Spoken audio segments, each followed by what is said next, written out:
ദേശത്തിന് വിരോധമായിട്ട് ഞാൻ നിൻ്റെ താടിയെല്ലിൽ ചൂണ്ടൽ കൊളുത്തി വലിച്ചു കൊണ്ടുവരുമെന്ന് പ്രവചിച്ചു വച്ചിരിക്കുന്നു പ്രവാചകനാണ് യെഹെസ്കേൽ പ്രവാചകൻ.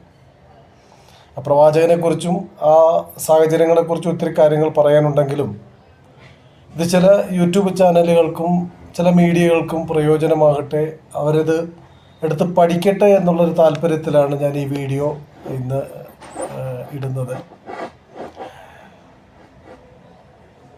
എന്തുകൊണ്ടെന്നാൽ അന്ത്യകാലത്ത് റഷ്യയുടെ നേതൃത്വത്തിൽ ലോകരാജ്യങ്ങൾ എല്ലാവരും കൂടി ചേർന്ന് ഇസ്രായേലിന് വിരോധമായിട്ട് ദൈവം കൊണ്ടുവരുമെന്നും റഷ്യയെ ഏകസത്യ ദൈവമായ യാഹ്വേ എന്ന ദൈവം ആരാണെന്നും ദൈവം റഷ്യയുടെ മുമ്പാകെ തന്നെ വിശുദ്ധീകരിക്കും എന്ന് വിശുദ്ധ ബൈബിളിൽ പ്രവചന പുസ്തകത്തിൽ എഴുതി വച്ചിരിക്കുന്നു.